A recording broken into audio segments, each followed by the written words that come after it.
자, 조금 더 해봅시다. 경매와 전업 투자자 이야기입니다. 어느 정도 경매를 이제 하신 분들 가운데 나는 직장 생활을 접고 경매만 전업으로 투자하고 싶습니다. 뭐 이런 분들이 있습니다. 물론 경매도 하는 만큼 돈을 법니다만 별로 권하고 싶지는 않습니다. 이게 경매는 긴 텀을 봐야 될 때가 있거든요. 그런데 경매만 전업으로 해서 돈을 벌기가 부담스러울 때가 있습니다. 경매 전업 투자자 하려면 일단 상당한 경험과 노하우가 좀 있어야 되고 가용자금이 조금 있어야 됩니다. 가용자금이 어느 정도는 되어야 돌려서 돈을 벌 수 있습니다. 그리고 고정적인 수입이 들어올 때가 있으면 전업 투자해도 됩니다. 그런데 그렇지 않는다면 별로 권하고 싶지는 않습니다. 왜냐면 지금 내가 뭐 샐러리맨을 했다. 한 달에 집에 봉급으로 한 300~400을 갖다 줬다. 300을 갖다 줬다? 그렇다면 전업을 선언하고 경매를 합니다. 한 달 못 갖다 줬다. 2달 손가락 빨았다. 3달도 놀고 있다. 4달째 돼도 아직 환가가 안 돼서 집에 돈을 못 갖다 줬다. 그러면 어떻게 돼요? 초라해지고 초조해집니다. 기다려야 될 때 기다리지 못합니다. 또 서서히 문제를 풀어가야 되는데 서두릅니다. 그래서 마이너스로 작용할 때가 훨씬 더 많습니다. 내 직장 생활을 하면서 내 일을 하면서 틈내서 한 번씩 충분히 기다렸다가 투자하고 이런 게 의외의 수익을 가져다 줄 때가 더 많지 전업으로 나서면 그 순간서부터 불안합니다. 고정된 수입이 없으면 여의치 않으면 서두를 가능성이 많아요. 봅시다. 그리고 경매와 컨설팅 업체가 있고 경매와 경매 정보 제공 업체가 있습니다. 자, 먼저 경매하고 컨설팅 업체입니다. 사실 우리가 경매 컨설팅 업체를 많이 이용을 합니다. 컨설팅 업체를 이용하면 장점이 있어요. 일단 나는 경매에 대해서 잘 몰라. 그런데 집 한 채 장만하고 싶어. 그럼 그들이 도움을 받으시면 돼요. 뿐만 아니라 내가 좀 알더라도 시간이 없습니다. 시간이. 바쁜 직장 생활에서 짬 내서 입찰하러 가기가 쉽지가 않습니다. 컨설팅 업자들의 도움을 받으시면 좋아요. 자, 특히 컨설팅 업자들이 뭐 잘합니까? 특화하는 분야가 있죠. 뭐죠? 내 손에 피 묻히기 싫을 때 명도에 대해서 장점이 있어요. 명도에 대한 노하우가 있기 때문에 빨리 명도 비용 크게 지불하지 않고도 빨리 내보낼 수 있습니다. 그러므로 그렇게 해서 지연되는 걸 예방할 수 있는 효과가 있습니다. 컨설팅 업체 제대로 된 데 만나면 꽤 좋아요. 이왕이면 컨설팅 업체 가운데서도요, 경매를 전문으로 하는 업체하고 중기업도 하면서 경매 컨설팅도 하는 업체가 있습니다. 그런데 지역에 뿌리를 내리고 중기업도 하면서 경매 컨설팅 하는데 이런 데를 이용하는 게 상대적으로 더 안전합니다. 컨설팅만 전문으로 하는 업체보다는 지역에 뿌리 내리고 중기업도 하면서 컨설팅 하는 데가 물론 전문성이 있어야 되겠지만 더 유리할 때가 많습니다. 자, 그런데 그들을 이용하면 많은 장점이 있는데요. 양보하지 말아야 될 것이 하나 있습니다. 그게 바로 뭘까요? 가격입니다. 가격. 가격에 대해서는 주도권을 누가 쥐어라? 내가 가지고 있어야 돼요. 가격에 대해서는 컨설팅 업자의 말을 따르시면 안 됩니다. 왜? 기본적으로 이해관계가 상충됩니다. 나는 경매를 통해서 싸게 낙찰을 받고자 하는 게 목표고 컨설팅 업자는 낙찰이 되어야 수수료 받아서 먹고 삽니다. 정면으로 충돌합니다. 나는 싸게 낙찰을 받고자 합니다. 그들은 낙찰이 되어야 먹고 삽니다. 그러니 낙찰을 시키려면 싸게 들어간다, 비싸게 들어갈 수도 있다. 비싸게 들어갈 수도 있다 그 말이에요.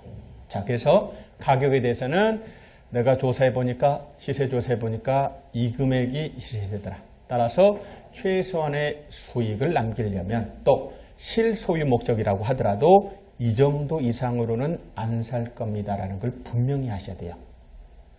거기에 대해서 주도권을 쥐지 못하면 컨설팅업자의 현혹에 넘어갈 수 있습니다. 이 정도는 써줘야 낙찰됩니다. 거기 넘어가면 안 됩니다. 그래서 가격에 관한 만큼은 내가 주도권을 잡아야 됩니다. 자, 그러면 지금 시세가 예를 들어서 시세가 시세가 얼마짜리라고 해볼까요? 3억짜리라고 해볼까요? 자, 그런데 2억 9천에 들어갔어요. 시세보다 1,000만 원 싸게 들어갔습니다. 그런데 2등이 얼마인가가 중요합니다. 컨설팅 업자가 이제 먹으려면 2억 9천 원 써야 됩니다. 2억 9천 들어갔어요. 1등 먹었습니다. 그런데 2등이 예를 들어서 2억 5천에 2등 난 사람이 있다. 그렇다면 1등하고 2등하고 갭이 너무 크죠. 4천만 원 차이가 나면 컨설팅 업자 칭찬 듣는다, 욕먹는다. 4천만 원은 적은 차이가 아닙니다. 욕먹습니다. 돈 달라고 하면 컨설팅 비용 잘 준다, 잘 안 준다? 네가 뭐 한 게 있다고 이런 소리 듣습니다. 따라서 돈을 잘 받으려면 컨설팅 업자 입장에서도 안전장치를 갖춰놔야 됩니다. 그래서 내가 2억 9천 들어갑니다. 그러면 나만 들어간다. 다른 업자 시켜서 들러리 세운다. 들러리를 세웁니다. 너가 좀 들어가다오. 얼마? 너는 2억 8,880만 원에 들어가라. 1등 2억 9천, 2등 2억 8,880. 아싸, 참 잘했네. 칭찬 들을 겁니다. 그렇죠? 이런 것들을 주의하셔야 돼요. 그러면 법원에 따라서는 1등부터 꼴등까지 다 불러주는 법원도 있고 1등하고 2등까지만 불러주는 법원도 있고 1등만 불러주는 법원도 있어요. 입찰법정에서. 자, 이때 꼴등까지 다 불러주는 법원이라면 바로 거기서 알 수 있어요. 그 컨설팅이 제대로 됐는가 못 됐는가는 2등 가격만 봐야 된다. 3등 이하 가격을 봐야 된다. 3등 이하 가격을 봐야 돼요. 2등까지는 우리 편이거든요. 자, 예를 들어 1등 2억 9천, 2등 2억 8,800, 3등 2억 5천. 그러면 이건 문제가 있는 컨설팅입니다. 그러겠죠? 자, 그래서 지금 제가 강조하려고 하는 것은 가격에 관한 것은 주도권을 내가 가져가야 돼요. 절대 맡기시면 안 돼요. 그들은 낙찰이 되어야 먹고 삽니다. 그러니 고가 낙찰을 하려고 들 수 있다 그 말입니다. 요즘에는 변형된 형태를 쓰기도 합니다. 1등 2억 9,500, 나 2등 2억 9천. 안타깝게 2등. 그런데 입찰법정에서 집행관이 1등 돈을 까보니까 보증금 부족해요. 보증금 부족하면 1등의 매수 신고는 무효입니다. 그래서 원래 2등이었던 제가 최고가 매수 신고이 됐습니다.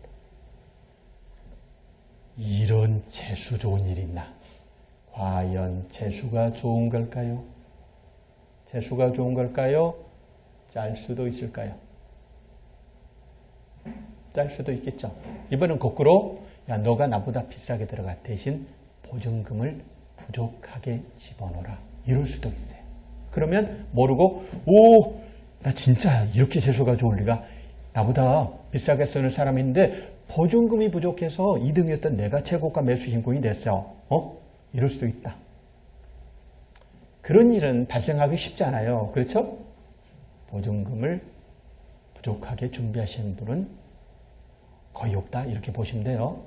자, 그래서 컨설팅 업체 이용하면 도움이 됩니다. 그 전문가의 도움을 받을 수도 있고 특히 명도의 도움을 받을 수도 있고 단 가격에 대해서는 조금 신중을 기하실 필요가 있다. 자, 그리고 경매하고 정보 제공 업체인데요. 아까 지지옥션, 구독션 이야기를 했는데 현실적으로는 이 사이트를 활용할 필요가 있습니다. 왜냐하면 법원 경매 정보는 현재 진행되는 경매 사건에 대한 자료만 제공해요. 지나간 경매 사건에 대해서는 알 수가 없어요. 그러나 민간 경매 정보 사이트에서는 지금 거는 물론 과거 경매 기록까지 다 열람할 수 있어요. 자, 그리고 내가 어떤 사건에 대해서 관심이 있어요. 그러면 이제 알아봐야 될 거 아니겠습니까? 그러면 등기부를 떼어보려면 따로 인터넷 등기소 들어가서 확인하셔야 되고, 토지대장, 건축물대장 확인하려면 따로 민원24 들어가서 확인해 보셔야 되고, 또 토지용지역 확인서 확인하고 싶습니다. 그러면 사이트를 따로 빠져나와서 일일이 다 확인하셔야 됩니다. 그러나 민간 경매 정보 제공 사이트는 그냥 클릭만 하면 아예 링크가 돼 있어서 등기부건 토지대장이든 건축물대장이건 같이 열람할 수 있도록 서비스가 됩니다. 뿐만 아니라 경우에 따라서 법정지상권이나 또는 유치권에 대해서 그들이 추가 조사한 자료를 분석한 것을 볼 수도 있고요. 기본적인 권리 분석 툴을 제공합니다. 그 밖에 여러 가지 부가 서비스가 제공이 돼요. 법원 경매보다는 시간 비용을 훨씬 더 효과적으로 줄여줍니다. 부가 서비스가 많기 때문에. 자, 우리가 경매 공부하는 것은 결국은 돈 벌자는 이야기입니다. 경매를 통한 경제적 자유를 획득하고자 합니다. 아무리 돈 많아도 경제적 자유를 취득하기는 쉽지 않습니다만, 제가 좋아하는 말 중에 맹자님 말씀에 무항산이면 무항심이다, 이런 말이 있습니다. 누가 맹자한테 물어봅니다. 치국의 나라를 다스리는 요체가 뭡니까? 그랬더니 맹자님 말, 백성이 배부르고 따뜻하게 살면 됩니다. 그러면서 맹자님 말 뭐라고 하냐면, 뜻있는 선비는 무항산, 항상 일정 정도의 재산, 경제적 어떤 안정이 없어도 뜻있는 선비는 무항산이어도 뜻있는 선비는 항상 바르고자 하는 마음, 항심을 가질 수 있습니다. 그런데 어리석은 일반 백성들은 항산이 없으면, 일정한 경제적 재산 여유가 없으면, 무항산이면 바르게 살고자 하는 마음도 없습니다. 무항심입니다. 이렇게 말합니다. 일단 새끼 밥 먹고 사는 게 힘들면 친구도 안 보이고 도리도 안 보이고 인간성도 없어지고 정의, 도덕 이런 거 안 보입니다. 너무 힘들게 살게 돼요. 그래서 일정한 경제적인 여력이 있어야 주위를 둘러보고 살펴보고 사람답게 살게 됩니다. 그래서 무항산이면 무항심입니다. 자, 그리고 요즘에는 부자라는 말을 듣습니다. 부자, 옛날에 부자는요, 자산만 많으면 부자라는 소리를 들었어요. 근데 요즘에 부자 소리 들으려면 돈만 많으면 된다, 시간도 있어야 된다. 평생 돈만 벌다 죽었어요. 쓸 시간이 없어요. 그래서 그런 사람은 부자라고 안 해요. 시간이 남아야 진짜 부자입니다. 그런 면에서 경매는 시간적 여유를 가능하게 해주는 그런 측면이 있어요. 경매의 장점 중에 하나라고 볼 수 있습니다. 경매는 쉬워요. 기본 능력이 있어야 되고 그리고 부지런하시면 됩니다. 그리고 전문가의 조력. 그렇습니다. 적당한 기본 능력은 다 갖추시면 되고 부지런하게 실천을 하셔야 돼요. 실천. 그리고 전문가의 조력이 있으면 됩니다. 쉽게 생각하면 기본적으로 잘하는 전문가가 있으면 리스크는 제거를 해주거든요. 이걸로 얼마나 대박이 날지는 모르겠지만 최소한 이거는 위험하다, 안전하다에 대한 판단을 할 수 있습니다. 그런 정도만 알고 경매 참여해도 됩니다. 단 물어볼 때는 누구한테 물어봐야 돼요? 전문가한테 물어보셔야 돼요. 비슷한 사람한테 물어보면 엉뚱한 결론이 나옵니다.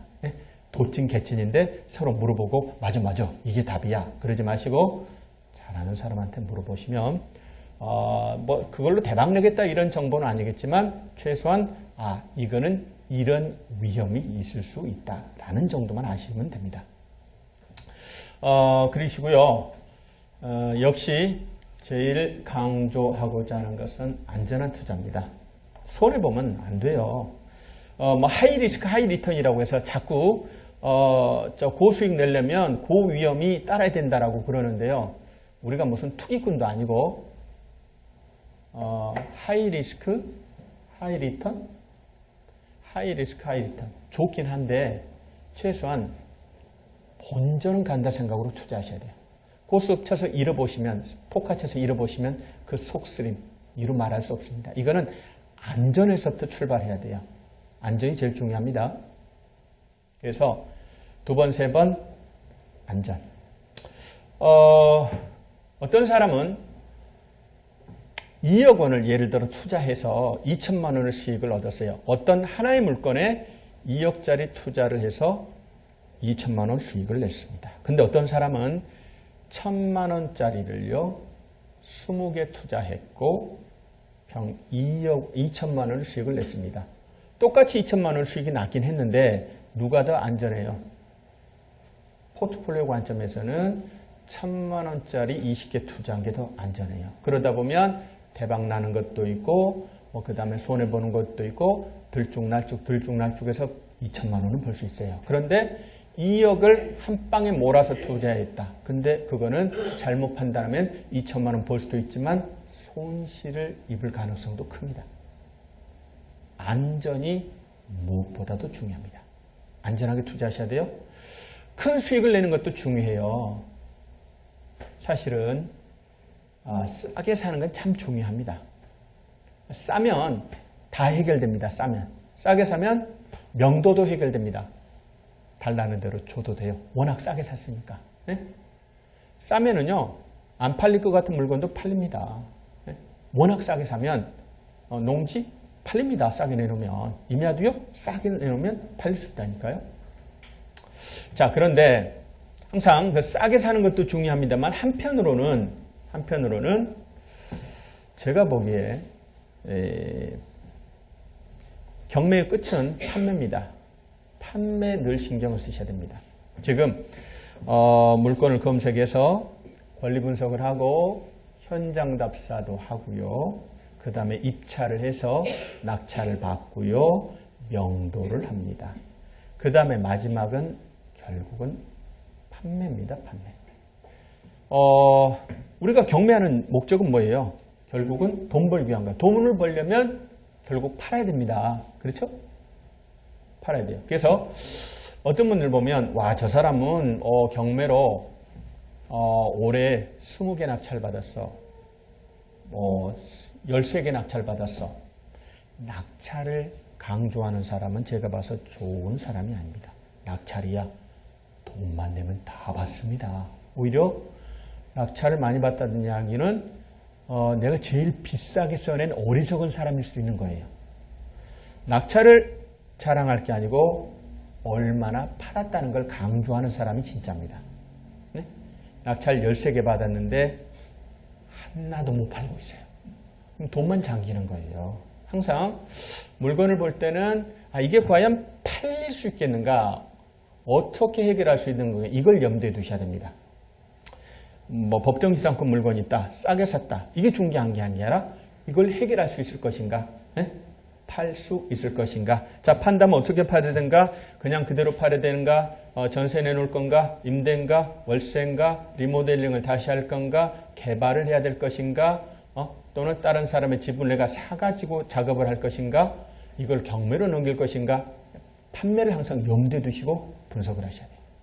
하여튼 안전이 중요합니다. 안전이 중요합니다. 안전한 투자. 항상 판단의 최우선에 안전을 놓고 판단하셔야 됩니다. 자, 그리고 한 번만 철저하게 준비하시면 돼요. 현장 답사할 때 하나의 사례를 모범적으로 준비하셔야 돼요. 그러시고 나서 이 사례를 여기저기 적용하시면 됩니다. 한 번만 제대로 하시면 딴 데는 그대로 적용하시면 돼요. 한 번만. 자, 그래서 예를 들어서 지금 이제 우리가 물건을 보러 간다. 그러면 현재는 집에서 또는 사무실에서 하는 일이 많습니다. 현장 가서 할 일도 물론 있지만 손품과 눈품을 팔아라 이랬는데요. 지금은요. 일단 사무실에서 하는 일만 집에서 좋은 물건이 있는 겁니까? 계속 검색해야 돼요. 네? 그 다음에 기초적인 권리 분석은 계속 사무실에서 합니다. 가기 전에 하셔야 됩니다. 자, 그리고 괜찮은 물건이 있다. 네? 등기부도 보고 좀 보니까 토지대장, 건축물대장 별 흠 없고 괜찮은 물건이 있다. 그러면 이제 조금 더 알아봐야 됩니다. 자, 이때 사무실에서 할 게 많아요. 일단 지도 검색을 하시는 거예요. 그렇죠? 흔히 말하는 지역 요인 분석을 하러 현장에 갑니다. 그런데 옛날에는 그냥 가서 돌아봐야 됐습니다만 지금은 가서 돌아본다. 미리 지역 요인을 인터넷을 통해서 지도 검색을 통해서 그 목적 부동산으로부터 전철역은 얼마, 버스 조정은 얼마, 시장은 얼마나 떨어져 있는가, 초등학교 얼마나 떨어져 있는가, 이거 다 알 수 있잖아요. 이걸 먼저 하시고 가셔보는 게 낫습니다. 그냥 막무가내로 달려가지 마시고. 자, 그러시고 기본적으로 지도 검색이 됐으면 위성을 통해서도 한번 살펴보셔야 됩니다. 지도하고 위성은 또 보는 게 좀 다르잖아요. 항공지도로 좀 보셔야 돼요. 현재 항공지도 서비스를 제공하는 대표적인 데가 다음과 네이버, 구글, 그리고 V월드라고 있습니다. 이건 국토부 사이트입니다. 서울 같은 경우는 V월드가 굉장히 사이트 구축을 잘 해놨어요. 잘 보입니다. 3D까지 해서. 그 다음에 항공사진 중에는 아무래도 그 중에 네이버가 거기서 거기입니다만 항공사진은 다음보다 좀 더 나은 것 같아요. 그러면 다음은 뭐가 나냐? 다음은 로드뷰가 훨씬 네이버보다 잘 돼 있습니다. 네이버는 전국에 골목골목마다 전부 다 로드뷰를 찍진 않았는데 상대적으로 다음이 훨씬 많이 찍었어요. 네? 로드뷰는 다음 걸 이용하시면 좋습니다. 그래서 지금은 현장 안 가고도요, 집에서도 알 수 있는 게 많아요. 로드뷰로 이렇게 목적 물건 주변을 이렇게 가면서 보면 그 집 바로 옆에 식당 전화번호 나오고 옆에 공장 전화번호 나와요. 그러면 필요하면 바로 식당에 또는 그 옆에 부동산에 전화해서 탐문할 수도 있는 거예요. 굳이 거기까지 시간 내서 가서 알 수 있는 것도 있지만 잠시 앉아서 할 수 있는 것도 많습니다. 그 다음에 이 항공사진별로 장점이 있는데 구글 거는 해외 지도도 알 수 있고요. 또 하나는 구글은 뭐가 장점이 있냐면 접경 지역에 있는 그 항공사진이 다 나옵니다. 현재 다음이나 네이버는 저 휴전선 인근 쪽, 뭐 연천, 파주 이쪽은 그 허옇게 처리해서 항공 뷰가 안 나오거든요. 그런데 구글은 우리나라 게 아니잖아요. 그러니까 그건 다 서비스가 돼요. 네? 항공 뷰를 다 볼 수가 있고, 특히 얘네들이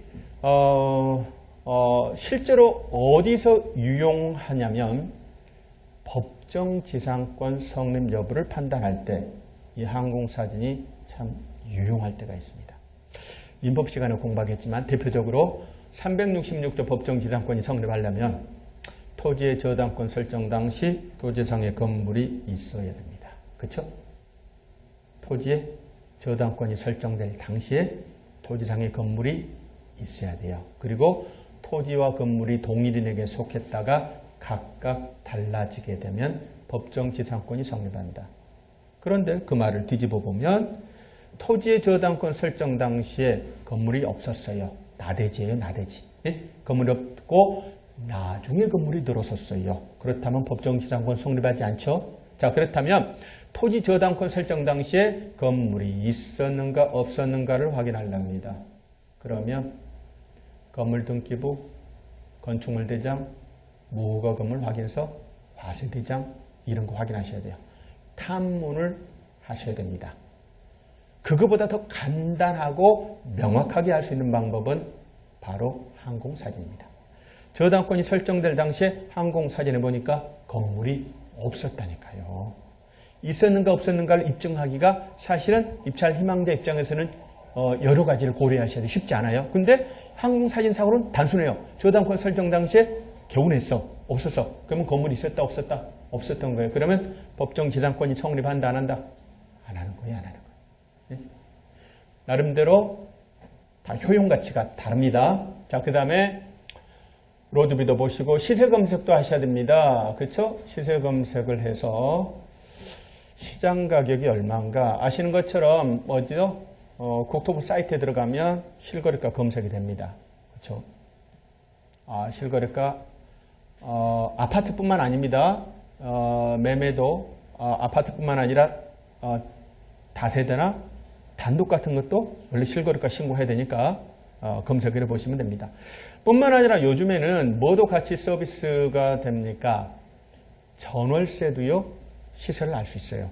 우리가 이사 가서 임대차 계약을 체결합니다. 어디 가세요? 자치센터 가서 확정일자 도장 찍습니다. 그렇죠? 그때 확정일자부를 동사무소에서 작성 관리합니다. 거기에 기록된 정보가 떠요. 그래서 임대차도 실시세를 모른다 알 수 있다. 알 수 있어요. 물론 뭐 닥터아파트, 뱅크 114, 또 국민은행 이런 것도 보셔야 되지만 실거래 신고된 내용도 아셔야 돼요. 특히 서울 쪽 같은 경우는 이게 지금 시차가 좀 발생해요. 국토부 정보는 좀 텀이 있습니다. 모아서 이렇게 나오기 때문에 한 2달 정도 지나야 알 수가 있어요. 최근의 시세는 알 수가 없어요. 그런데 서울시에서 제공하는 서울시 정보광장인가 여기 들어가 보면 비교적 그 텀이 짧아요. 금방 최근의 시세도 뜹니다. 그러니까 이런 것들 보고 지금 현재 시세가 얼마 정도구나. 그럼 내가 어느 정도 금액에 들어가면 되겠다. 이런 감을 잡을 수 있습니다. 자, 그 다음에 아파트 같으면 내부 구조도 확인해 보시고 각종 공부를 검색합니다. 등기상, 증명서, 토지대장, 건축물대장, 토지용계약서 떼어보시고 자, 그 다음에 갑니다. 발품과 이품을 팔아야 됩니다. 이때요. 경매로 돈을 벌어야 되겠다. 그래요. 파트너의 협조가 절실합니다. 직장 생활하는 사람은 현장 답사하러 주말에 갈 수밖에 없습니다. 주말마다 나가면 좋아한다, 쫓겨난다. 쫓겨납니다. 네? 쫓겨납니다. 자, 그래서 아예 경매 물건 보러 간다 이렇게 생각하지 마시고 나들이 간다 이렇게 생각하세요. 같이 놀러 가는 거예요. 놀러. 자, 이번에는 횡성 물건 보러 간다. 강원도 횡성. 그럼 강원도 횡성에 한우 먹으러 간다 생각하세요. 놀러 간다. 네? 그래서 놀다가 잠깐 물건 보고 오시면 되는 거예요. 또는 제가 아는 분은 아예 어디로 간다, 양평으로 간다 그러면 맛집 리스트를 작성해서 와이프한테 보여줍니다. 뭐 먹고 싶어. 한심을 사야 됩니다. 그렇죠? 그래서 먹으러 갔다가 오는 길에 잠깐 들려서 보고 오는 거예요. 저 같은 경우도 월요일 날 입찰할 때가 많은데 시간이 없어서 못 갈 때가 많습니다. 그럼 누가 가야 돼요? 와이프가 갑니다. 대리 입찰하기도 하고 자기 이름으로 들어가기도 하고 나하고 와이프하고 공동 입찰하기도 합니다. 기본적으로 와이프 명의의 부동산을 앵겨줘야 협조적입니다. 그렇죠? 그러니 부인 명의로 하나 낙찰 받아주세요. 또는 뭐 양도세 절감을 위해서 부부 공유로 낙찰 받을 수도 있습니다.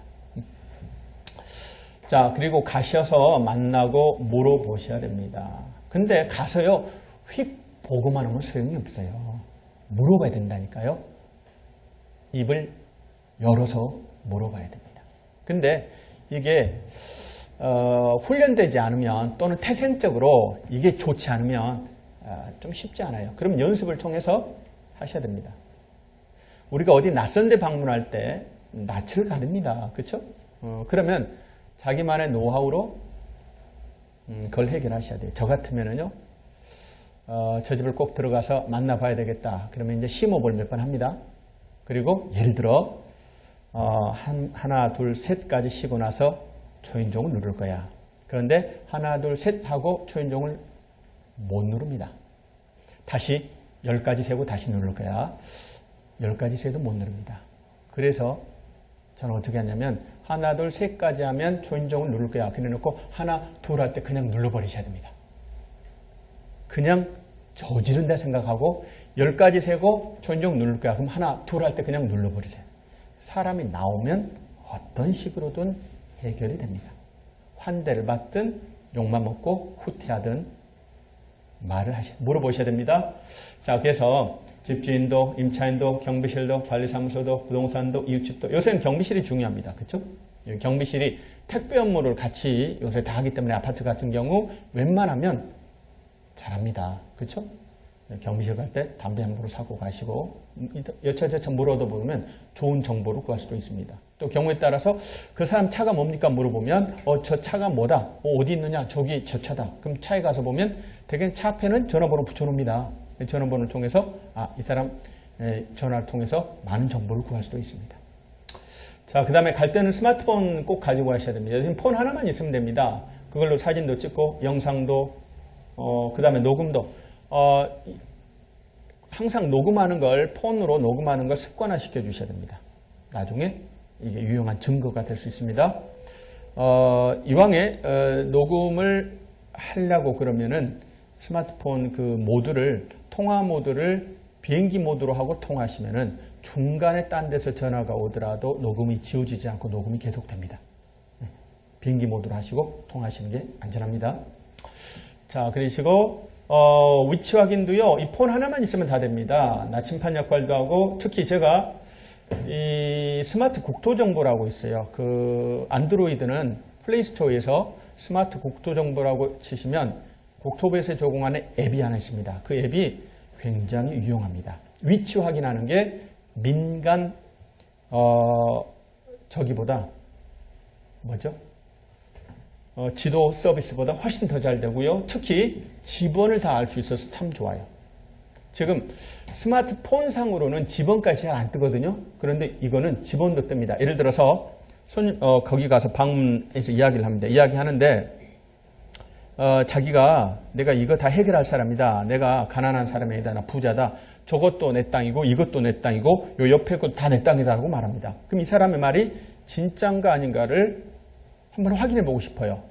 그러면 그 자리에서 스마트 국토 정보를 펴서 보시면 옆 토지 지번이 바로 보입니다. 그럼 옆 토지 지번만 불러주고 딴 사람한테 몇 번지 토지 소유자 누구예요? 바로 확인이 되는 거예요. 그럼 그 사람 말이 진짜인가 거짓말인가 알 수 있어요. 네? 바로 옆 토지 지번까지 같이 서비스가 됩니다. 의외로 유용한 도구가 됩니다. 이런 것들을 잘 활용하시면 됩니다.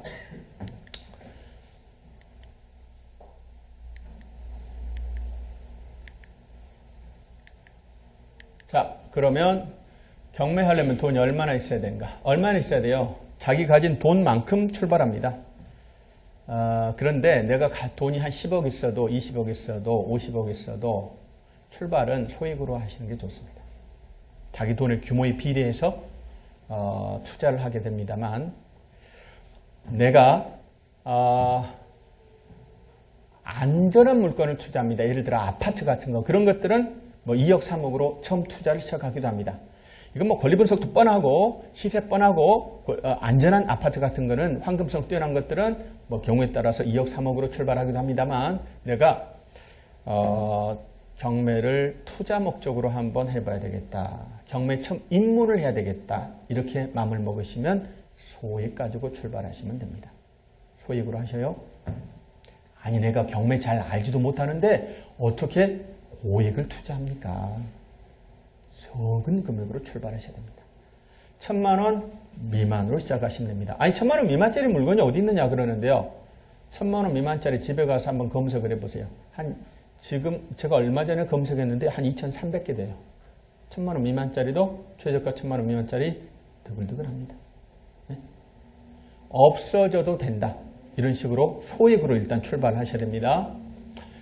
자, 그리고 1,000만 원이 있다면, 내 돈 1,000만 원이 있다면 실거래 가격 보통 5천만 원짜리 물건까지는 낙찰받을 수가 있을 겁니다. 그렇죠? 자, 어떻게 해요? 빌리면 되잖아요. 자, 예를 들어 봅시다. 실거래가 5천만 원짜리 빌라가 한 번 있다고 해봅시다. 뭐 조금 뭐 지방의 빌라인가 봐요. 한 번 유찰이 돼서 최저 매각 가격이 20% 감가가 돼서 4천만 원입니다. 자, 그렇다면 최저 매각 가격이 4천만 원이면 입찰 보증금은 얼마 준비하셔야 돼요? 써내는 금액의 10분의 1입니까? 최저 매각 가격의 10분의 1입니까? 최저 매각 가격의 10분의 1이에요. 따라서 입찰 보증금 얼마 준비하셔야 돼요? 400만 원 준비하셔야 돼요. 자, 그런데 400만 원 준비하셔서 입찰에 들어갔습니다. 80%로 그냥 들어갔어요. 4천만 원에 낙찰받았습니다. 빌라 같은 건 80% 낙찰받을 수 있어요. 4천만 원에 낙찰받았어요. 자, 그러면 이제 지금 보증금 400은 냈으니까 잔금 3,600만 원 내야 됩니다. 3,600만 원 마련합니다. 대출 받으시면 돼요. 잔금 대출 받으시면 됩니다. 낙찰가의 보통 80% 정도까지는 잔금 대출이 가능합니다. 자, 따라서 아까 낙찰가가 4천만 원이니까 4, 8, 32, 3,200만 원까지는 대출 받으시면 돼요. 자, 그래서 잔금 3,600을 내야 되는데 3,200은 대출을 해결했어요. 그 다음에 나머지 400만 원은 내 돈 준비를 하셔야 됩니다. 자, 이어서 돈을 냈고요. 제 비용이 발생합니다. 제가 제 비용을 200만 원 정도 계산해 봤습니다. 낙찰가의 5% 정도를 비용으로 봤어요. 자, 그래서 취등록세 내야 됩니다. 등기해야 됩니다. 경매 등기는 법무사한테 맡긴다, 내가 한다. 경매로 낙찰받았다. 그러면 등기 혼자 하세요. 간단합니다. 해라는 대로 하기만 하면 됩니다. 간단해요. 이거 뭐 해봐야 남는 것도 별로 없는데 법무사한테 20만 원, 30만 원 주어질 필요 없어요. 그냥 이거 혼자 하시면 됩니다. 시간 날 때. 간단해요. 절차. 나중에 시간 내면 공부하겠습니다만 이거 법무사한테 맡기지 마시고 혼자 하시면 돼요. 가서 돈 내고 그 다음에 시군구청 가셔서 세무과 가셔서 취소세 내시고 등록면허세 내시고 그 다음에 서류 몇 개 갖고 와서 법원에 갖다 내시기만 하면 돼요. 간단합니다. 이런 건 스스로 하셔야 돼요. 그 다음에 명도비가 발생할 수 있습니다. 그쵸? 또 수리비가 발생할 수도 있어요. 이거를 다시 세놓으려면 기본적으로 그렇죠? 도배장판 해야 될 거 아니겠습니까? 수리비 발생할 수 있습니다.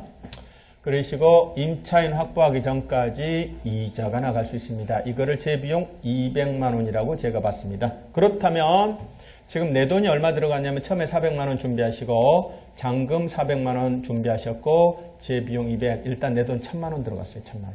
네? 일단 1000만 원 들어갔습니다. 자, 임차인을 확보했어요. 근데 보증금 1000만 원에 월세 25만 원입니다. 자, 보증금 1000만 원에 월세 25만 원짜리 임차인을 확보했어요. 이 정도는 확보할 수 있습니다. 그래서 내가 1000만 원 낸 거는 전액 회수한 거예요.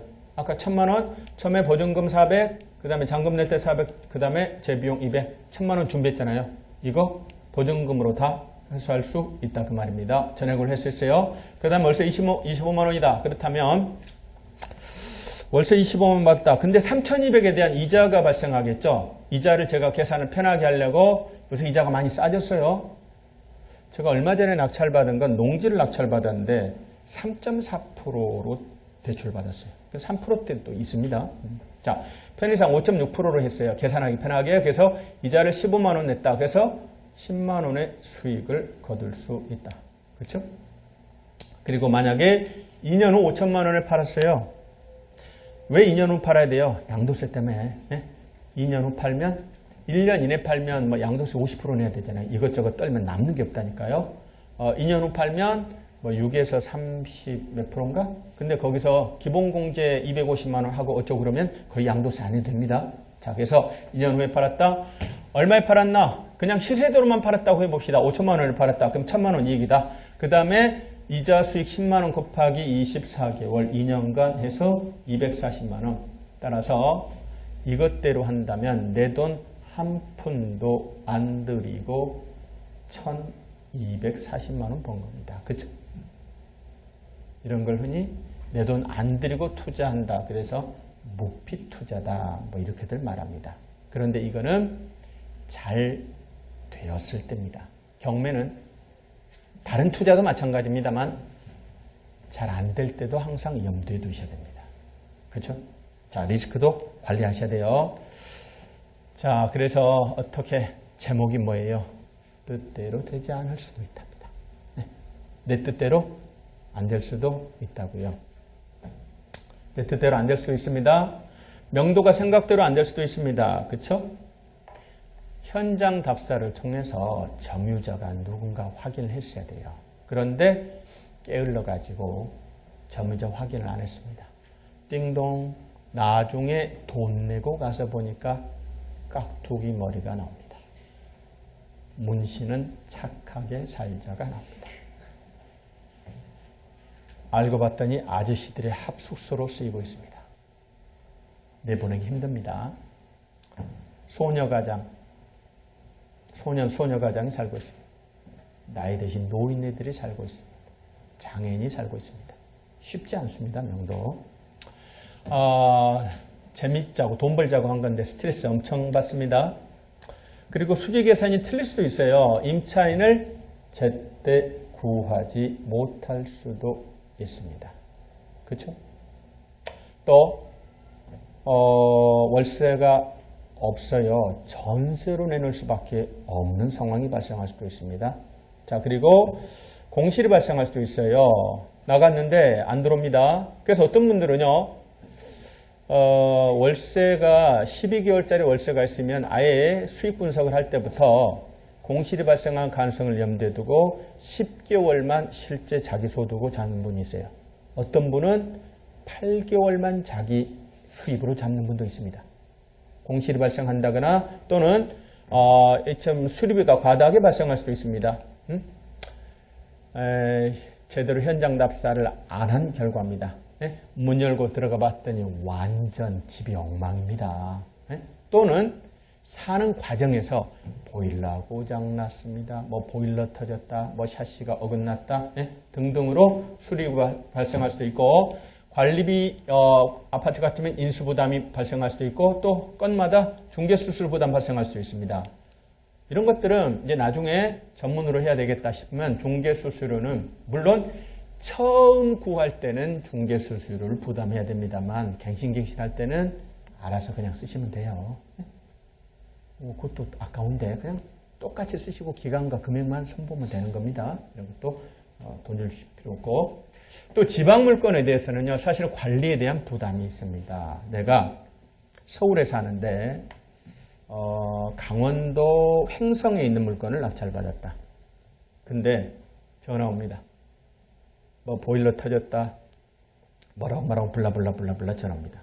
어떤 분은요, 아예 임차인 전화면 안 받아버리는 분이 있어요.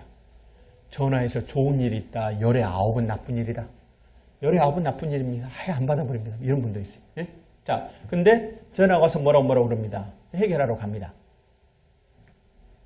배보다 배꼽이 더 큽니다. 한번 내려갔다 올라가면 기름값 어쩌고 저쩌고 밥값 10만 원 깨져버리면 한 달 수익이 날아가는 거예요. 예? 지방 물건은 관리가 쉽지 않을 수 있어요. 자, 그래서 인근에 부동산을 물론 활용하기도 합니다만 리스크도 봐야 된다 그 말입니다. 뿐만 아니라 내 집이 한 채, 두 채, 세 채 늘어가면 그만큼 뭐요? 재산세, 건강보험료, 또 뭐죠? 또 보험 내는 건 뭐가 있죠? 국민연금 이런 거 올라갑니다. 네? 이 부담도 만만치 않습니다. 뜻대로 되지 않을 수도 있어요. 장밋빛 꿈만 가지고 투자하지 마시고 안전하게 투자하는 게 중요합니다. 자, 그래서 시장이 어떻게 변할지는 며느리도 몰라요. 그렇죠? 시장이 어떻게 변할지는 며느리도 몰라요. 옛날에 보면 증권도 그렇고 부동산도 그렇고 흔히 말하는 전문가라는 사람이 와서 방송을 통해서 또는 신문을 통해서 예측을 합니다. 근데요, 나중에 시간이 지나고 그 사람 말이 맞는가 한번 결과치를 비교해 보면 거의 안 맞아요. 전문가라 그래도 지도 몰라요. 네?